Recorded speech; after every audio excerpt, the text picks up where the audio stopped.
Detroit Lions fans, Detroit Den 313 back with another one. Stephen Worrell here, ready to talk some Detroit Lions football. Before we do, you already know if you stumbled upon us, hit that subscribe button. It helps us out tremendously. We're knocking on that door to 12,000. We're trying to blow this thing up to at least 15K before the season starts. I know that's right around the corner. That's the regular season. Let's not get too crazy. But if you want to get it in 9 days before we're kicking the Chargers, but that Hall of Fame game, is it the Chargers?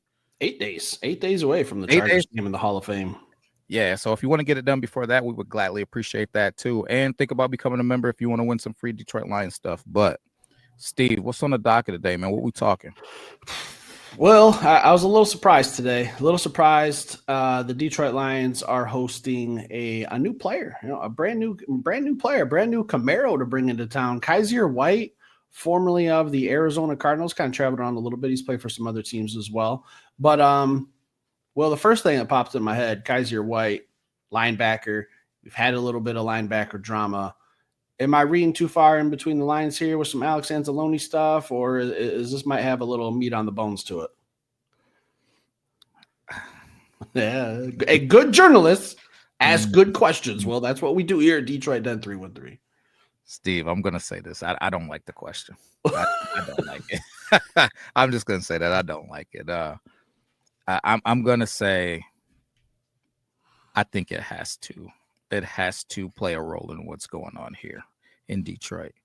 And this has become a destination for players. It's become a destination. So people want to come to Detroit and play some freaking football. And this is a good freaking football player, but there's obviously frustrations going on if Alex Anzolone is speaking out about what's going on. He's keeping it classy, but it's bad enough to where he's speaking out to the public about it. Now we're bringing guys in. I'm wondering a lot of things, Steve, and I'm going to toss a question at you. I'm wondering, is there something situationally that the Lions don't like? Could it be Malcolm isn't healing as fast as they thought he might? Could it be that Stewart isn't going to offer as much as they thought in that room? Could it be some of the other reserves? Because I've heard that Zach Cunningham is looking good. So could it be Anthony Pittman? Could it be, I don't know, but they brought him in for a reason. They don't just do stuff just to just do stuff. I'm hoping, and I'm not going to say it is, but I'm just hoping this isn't in correlation to Alex Anzolone, because I just want him to be a Detroit Lion real bad. I love him for Detroit. I think that he is a fan favorite here. I see the guys in the stands with the golden locks. You know what I mean? So I think there is something to it, but I'm hoping that it isn't as big of a deal as it could be. Steve, do you feel like it's a big deal? Do you feel like this pretty much means Alex is on his way out of town? What are you thinking? I'm not trying to pour gasoline on a fire that hasn't even started yet, Will, but I do think, first of all, when this whole Alex Anzolone thing happened, like a couple months ago with the cryptic tweets, we were on here, we were talking. I said I wasn't going to worry about Alex. I said he's going to show up to training camp, everything's going to be fine. But then he gets to training camp, he does his conditioning drill, passes, and then all of a sudden we got a lingering hamstring injury. Then all of a sudden we're not really practicing. He's doing the interviews, he's saying everything right. But I don't know. I'm not trying to accuse anyone of anything. I've defended Alex Anzolone. I think he's a crucial piece. But if Brad's seeing what Steve Perkins is seeing, and he has a much better view of what's going on than I do, this could be just a contingency event, just a little safety scenario. Because like everything you just said, I'm with you. Maybe Malcolm Rodriguez isn't quite ready, and I'll share a clip of something that was going on with Malcolm yesterday that got me a little excited. But this could be a little something. I don't know. Do I want it to be something? Will? No. I hope it's just bringing another guy, compete for the job, bloodbath, iron sharpens iron. Let's see who rises to the top. Let's see who makes his team. That's what I hope it is. Hope only gets you so far, William. I'm just truly not sure if there's a little something here with Alex, because I don't want it to be. And it's not even about being right. It's just about what's best for the football team. Is Alex Anzolone wanting a 4-year deal? Is Brad Holmes saying, no, that's not a possibility? I'll give you 2. Are they having a hard time compromising on 3? I don't know what the deal is. There's a lot of conversations probably happening. I can only give you guys the evidence that we know for sure. Detroit Lions brought another linebacker today. The question is why? Why did they do it? Was it something we need, or was this something we need just in case another situation doesn't work out? You know when I'm gonna panic, Steve? Today, right now. No, but I'm uncomfortable today. And if you watch our show religiously, you know it's rarely that I'm saying I'm uncomfortable. I'm uncomfortable with this, but when I'm really gonna panic, and by panic I just mean panic about losing a guy that I would like to have on our team. I'll panic if they sign him to a, by him I mean Kyzir White. If they sign him to a multi-year deal, then I'll be like, oh shoot, oh shoot. And then I almost think you might have to look into dealing Alex after that, because I don't know what his mental is gonna be. Steve, there's a couple of things that are really sitting with me and making me a little bit uncomfortable when I say I'm uncomfortable. One is Coach Campbell going to the podium, looking everybody in the eye and saying that this is Jack Campbell's defense. And it's nothing against Jack Campbell. It's nothing against Jack Campbell. Love Jack Campbell. I'm hoping that he takes a step forward this season and really steps into being one of the top 10 Mike linebackers, if not higher, in the league this season. But Alex Anzolone is a veteran that's been here. He's wore the C. We've heard Coach Glenn say that Alex Anzolone was pretty much just an extension of him on the field. The accolades, the trust have all been there. To see Coach Campbell, who wears his heart on his sleeve, go to the podium and tell the world that this is Jack Campbell's defense, Steve, there might be something here. Yeah, that's a little bit more smoke around this fire, Will. There's some stuff going on, whether people like it or not. Yeah, so if he truly believes that, now are we trying to lay a supporting cast around Jack Campbell instead of laying a supporting cast around Alex Anzolone? And what does that look like? To my knowledge, Steve, kings don't just step down; they die. like they die. I don't just take the crown and just give it to somebody else. They go away, and then a new king comes in and is crowned. I don't know if we got a new king for this defense. If the old king is going to be comfortable with not being the king anymore, could there be some of that?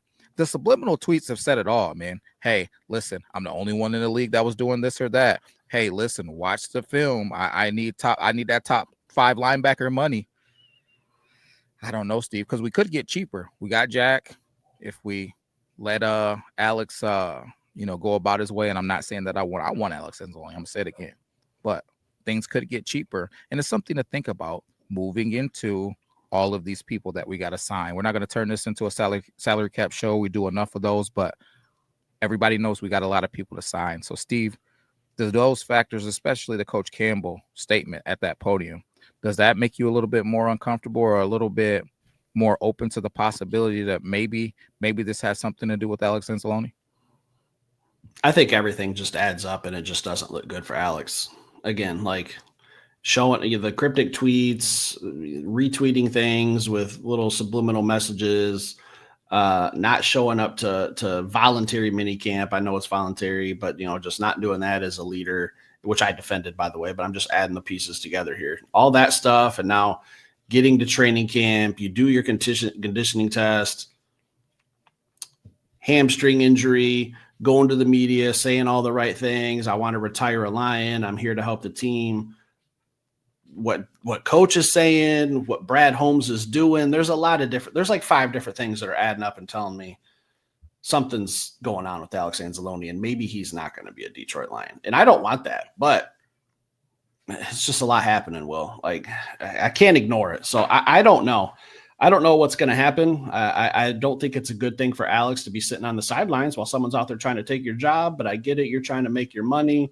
Final stretch of your career here. You're trying to, this is it for you financially. I mean, maybe you get into broadcasting or something, but I know you still got some football time left on his legs. So I don't know, Will. It's not a good look. I don't think it's going to end well. And I think this is kind of just like some uncharted waters. We really haven't been with Brad Holmes and Dan Campbell in any type of contract dispute. So this is kind of like the first one, and we're really getting a taste of how they handle it, how the players handle it. So we're all kind of learning on the fly here. So we'll see what happens. Steve, I want to say this before we move on. I stand with Alex Anzolone, and by that I mean he's going to be okay either way. This is a guy that's going to either be productive and retire a Detroit Lion, or he's going to be productive somewhere in the league. This is a good freaking football player, and I'm thankful for him being on our team and for what he's done here in Detroit. So I just don't want to get any confusion about that, Alex. I think I speak for me and Steve when I say we love you here at Detroit Den 313 and in Detroit. Understand you gotta do what's best for you and your family, man. And the NFL is a business both ways. I hope you guys figure it out. Steve, anything else on your mind as we roll through today and training camp and Detroit Lions news? Well, we forgot to cover a little something yesterday. A little something. What's that? We forgot to mention practice got a little heated the other day. Got a little chippy. Yeah. Dan Campbell had to kick someone out of practice. Backup safety Maurice Norris had to get the boot. All right. Yeah. And this is just kind of the history with Dan Campbell. Like, we know that these things are high intensity. He's pumping the boys up, getting everyone rowdy and ready to go. But the pads are going on Friday, Will. How do you think Friday's practice is going to go fully padded for the first time in 2025? Violent. Simple. It's going to be violent. It's going to be violent. I can just imagine guys getting the opportunity to put the pads on for the first time. I've seen a couple of players already talking about it. The dirtbag himself, Christian Mahogany, mentioned it in his press conference. Hey, all this stuff is fun, walkthroughs and doing this stuff and learning. Can't wait till we put the shoulder pads on. Can't wait. That's what I want to see. I want to start hearing about this defensive line. Because, Steve, I got to say this, I'm sick of hearing about what this our defensive line and offensive line is doing in 7-on-7, man. Because, I mean, I've never heard of it before. I've never heard of it. Like, offensive linemen and defensive linemen going at it on 7-on-7. But I got to see it live, Steve. So I can't wait. I hope they do it when we go to the practice. But I got to put my eyes on offensive linemen and defensive. Because last I thought it was 5 linemen anyways. 5 off. Because I thought a center, 2 guards, a tackle. I don't know. Anyways, I just got to see what's going on. If you guys say inside joke, we'll tell you about it. But yeah, I do want to see, in all seriousness, the physicality, and let's see, hey, what is Talik about when them pads come on, man? You know what I mean? What is Marcus Davenport doing now when them pads come on? Because he's a new dude, man. He seems different. He seems different. You know what I mean? What is Tate doing when them pads come on, man? So it's a few of these guys, man, that I'm really, truly looking forward to hearing about and seeing with our eyeballs when these shoulder pads come on and things become real football. Steve, who are you most, and I'll even give you 2 if you want, offense and defense, or if you can just go with 1, who are you most excited to see and hear about once those shoulder pads go on? I want to see Giovanni Manu in the 7-on-7 drills first and foremost. That's where I'm at. So the inside joke, had someone in a comment tell me that they saw the offensive line get absolutely dominated in 7-on-7 drills, to which I had to reply that the offensive line is not involved on 7-on-7 drills. So I don't know what you were watching. Even in a normal offense, you don't have 7 offensive linemen or 6. So it's not just 6 linemen and Jared Goff out there running wildcat plays. So I don't know what that person saw. Moving on, who am I most excited to see? All of the Detroit Lions, will, because I want to see some feistiness. I want to see some of that grit. I want to see some nasty football in a good way. I want to see some anger being taken out. That last season is just not a good taste in my mouth, Will. I think the defense has been questioned all offseason, the last 2 or 3 off seasons. I think they're ready to put the pads on and hit some people. But if I had to pick one player, offensive and defense, I would say defensively, I want to see Ahmed Hassanin. I want to see this motor with pads. I want to see him going against some upper caliber of our offensive linemen. I'd like to see him get some number 1 reps. Let's just see what we got. Do I think it'll happen? Probably not, but he's the guy on defense. Honorable mention for defense, Aiden Hutchinson. I want to see how he's looking with pads on, injury, how he's coming back, fully 100%, what's going on. Let me see 1 or 2 reps, put him in bubble wrap. Don't need to see him the rest of this offseason. Offensively, and I really want to see.